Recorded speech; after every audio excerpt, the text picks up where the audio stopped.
What's up, my comic comrades? In Marvel's Shang-Chi movie, a dragon was introduced into the MCU, and many, including us, were initially wondering if this would be their version of Fang Foom. Instead, it turned out to be a dragon character called the Great Protector. So while we all continue to wait for the day when we might see an MCU version of the fan-loved character Fang Foom, let's dive into his comic book origins and history, shall we? Let's get into it. Fang Foom was created by Stan Lee and Jack Kirby and first appeared in Strange Tales issue 89 in October of 1961. Now you may be wondering how the heck they landed on the name Fang Foom. Well, it just so happens that Stan Lee answered that question in a 2005 interview. Lee was quoted saying, "When I was a kid, I loved going to the movies. When I say a kid, I mean 10, 11, 12 years old. And there was one movie I seen. I remember nothing about the movie except its name. It took place in China, I believe, and the name of the movie was Chu Chin Chow. Now I have no idea what it meant. I don't know if it was somebody's name or a country or a city, but I never forgot that name. Those three words just stuck in my memory. Chu Chin Chow. So when I was looking for the name of a monster, I remembered Chu Chin Chow, and that particular meter, that beat, somehow led to Fang Foom. So for everyone wondering how they came up with his name, that's how they did it. But now, let's take a look at his comic book origin. So Fang Foom's origin and alien race is broken down to us in Iron Man issue 274. You see, Fang Foom isn't from Earth. He's one of several alien dragons that came to Earth. We see the dragons take the form of humans, literally saying, "Once more, we take our human forms." The forms it took so long to learn, to endure.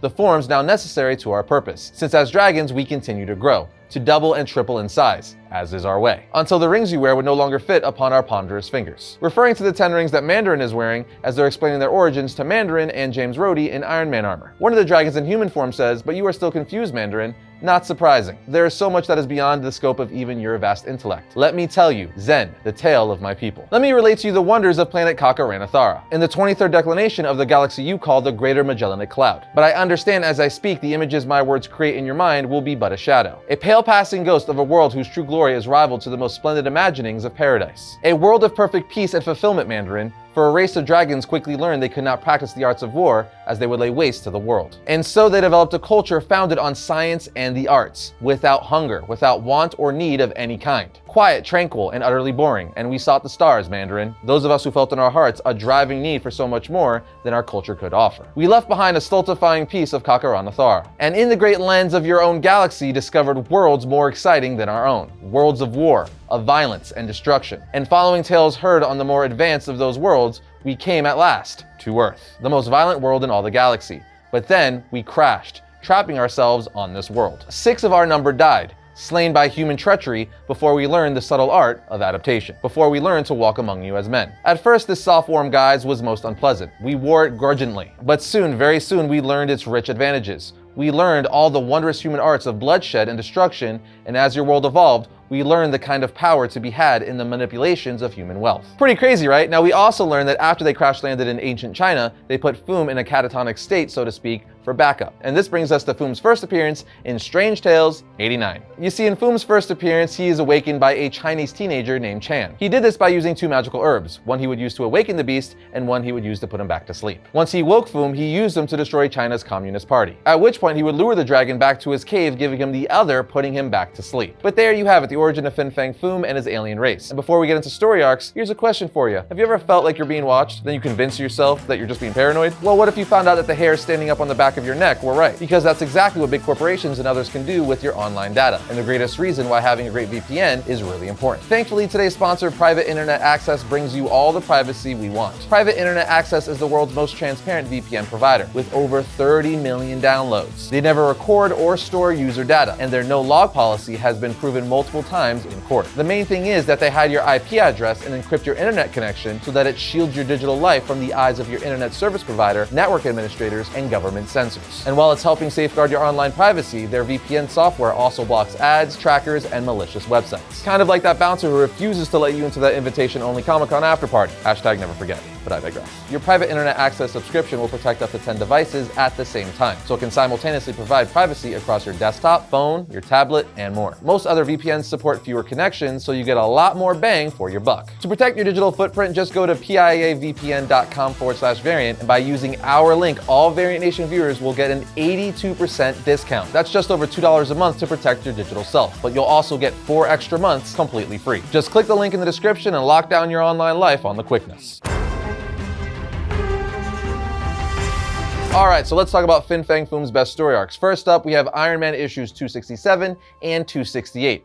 In the storyline, we basically get a retelling of Iron Man's origin/early years, but also we learn that the Mandarin has used Foom to take over 1/3 of China. Then in Iron Man 270 through 275, also known as the Dragon Seed Saga, we learn the origins of Foom, which I just went over in the origin segment. But this was a huge deal, as again, we learned that Foom wasn't an Earth-based dragon, but rather an alien. You also have the 1999 Invincible Iron Man title. In issues 15 through 17, the spirit of Foom possesses a shoplifter, at which point he uses Foom's spirit to summon thousands of lizards to absorb into himself. Then at the end of Iron Man 16, we see he does this to create a massive Fin Fang Foom, basically going into his true form. But this isn't Iron Man's first rodeo with Foom. In issue 17 of the series, he uses a series of pulse bulbs to knock out and defeat the massive dragon. Then we have a really fun one from Marvel's Monsters on the Prowl one-shot, written by the great Steve Niles, creator and writer of 30 Days of Night. In the story, we find out that Fin Fang Foom has somehow been obtained and captured by the Collector and part of the Collector's Monster Museum that lives beneath Canada. However, because of Mole Man and several other factors, the monsters all escape and eventually invade Manhattan. Because of this, Fin Fang Foom and other monsters come into battle with Hulk, Thing, Giant Man, and Beast. Obviously, Marvel's heroes are able to take down and subdue the monsters, but it's a really fun self-contained kaiju Marvel story that involves Foom. Speaking of fun and self-contained, we have one of my favorites, which is Hulk vs. Fin Fang Foom. It's a one-shot that, as the title says, is Hulk vs. Fin Fang Foom. I love the description on the cover, an untold tale of destruction, doom, and terror. It's very old school Stan Lee Marvel, and it's great. On the first page of the issue, they even set the story up like a UFC or boxing card, with the caption saying, in the left corner, with the lime green skin originally weighing in at only 128 pounds, the massive fighter managed to pack on an additional 1,000 pounds in the past 5 seconds. This gamma-powered behemoth was once only puny physicist Bruce Banner, until the gamma bomb he created transformed him into an awesome all-smashing machine. Now as the Incredible Hulk, he says he's strongest there is, and if anyone tells him differently, he gets angry, and fight fans like it when he's angry. Then in the right corner, in a more avocado green hue, a true heavyweight at a whopping 20 tons. The Hara from Kakaranathara. The mighty dragon lord Fin Fang Foom. Having crash landed on Earth a millennia ago, Lord Foom woke up angry, rampaging across the surface of the Earth, leaving a trail of destruction in his wake. See what I'm saying? The fight is just really fun. The fight takes place in the Antarctic, where Foom breaks free from the ice and starts attacking the scientists there. One of which is Bruce Banner, who in a rage turns into the Hulk. The two start battling and trading blows for the rest of the issue,